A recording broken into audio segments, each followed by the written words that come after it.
And let's see, since we're down at this end of the table, Ms. Crowley, we're going to start off with you. Okay, this is your second time in the hot seat.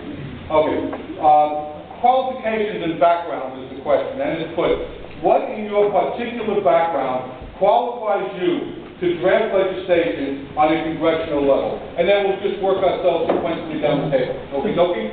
In the city council, I probably have helped with the drafting of, I've introduced over 30 different bills.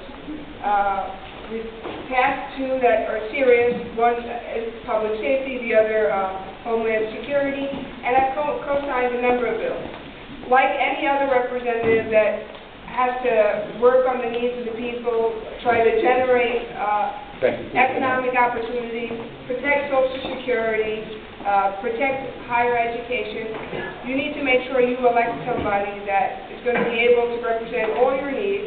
And then, you have to understand that when you have the legislative idea and the policy to change, you also have a supportive staff that's there to help you. Very good. Thank you very much. Mr. Cho? Yeah, as I stated earlier, I've been a healthcare worker for 23 years, so I remember the working class, the middle class. I lived in Flushing for 19 years, so I walk around and, metaphorically, let's look at the restaurant, a big chain restaurant, or any restaurant. There's a need for the owner, the need for management, the need for the workers. Now for me, right away, I have to zone in on the needs of the workers. Their living wage, or their benefits, are they covered? How is the working condition? Is OSHA involved? So for me, that's how I want to approach legislation. What can benefit the needs most of the people? Are they getting a living wage? Is there union involvement? If not, why not? Why can't I form unions? So that's my approach to life. Very good. Mr. Langston, would you please follow that, please? Sure. As a member of the Assembly, I've authored 19 laws that have been signed by the governor, including 5 substantive laws relating to Homeland Security, legislation relating to Wall Street banks, legislation relating to leveling the economic playing field. I chair a subcommittee in the Assembly where I conduct hearings and oversight and draft legislation that arise out of the substance of those hearings. And I have already passed my first law in Congress. How? One of the pieces of legislation that I passed in the State Assembly, the Liable Terrorism Protection Act, was signed into law by the governor and then subsequently adopted by the United States Congress and passed nationally. So I'm ready to roll up my sleeves, get to Washington, and pass important laws for the issues that matter to us, because I've done that in office. Thank you very much. Mr. May? Thank you for that question. I believe that in my time in the New York State Assembly, working on behalf of the interests of our local community here and of New York State in general, that I'm also qualified to represent the 6th Congressional District as a member of Congress. So I was proud to serve on Governor Cuomo's transition team and still serve on one of his task forces to help small business owners. I believe that I've been able to work with people from all across the state and building bridges and strengthening relationships between different communities to make sure that everyone is able to represent their constituents and to create opportunities.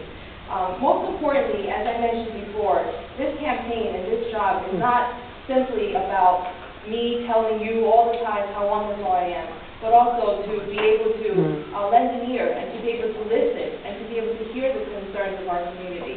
So very important in being a representative at any level, in whether it's Congress, state, or city, it's important to keep an ear on the ground and to make sure that there's always a strong community connection between our offices and our jobs in Washington, D.C. I've been able to work on legislation. Many pieces have been signed into law. The topics range from helping people who are unemployed, victims of hate crimes, affordable housing, and property tax reductions for senior citizens. Thank you very much. Doctor, would you please follow up? Yes. Interestingly, before you even talk about drafting legislation or experience, you've got to understand. You've got to understand the issues. You've got to understand what the people, the residents want. Drafting legislation is not the issue. The issue is understanding what's going on in this country, and do we want more of this? And in reality, I'm going to head back to the last question. You asked about term limits. When a freshman walks in there, you know what they're told? They're told to keep quiet and listen. And you speak when you're asked to speak. That's how a freshman comes. Why? Because people have been there exactly what they say for 20, 25 years, 26 years. So what I will do when I get there is I'm not going to open up and start writing legislation. I'm going to help contribute. If the president says, hey, listen, the doctor that's a new congressman, let me consult him about health care. I'm not going to walk in like a bull in a china shop. I'm going to go there, and just as important, you don't necessarily always have to be the author of the legislation. You could be a contributor and guide those who are writing it. And that's where my forte is. And my forte is also about the economy, about consulting and discussing and letting them know what the average middle-class family in Queens wants.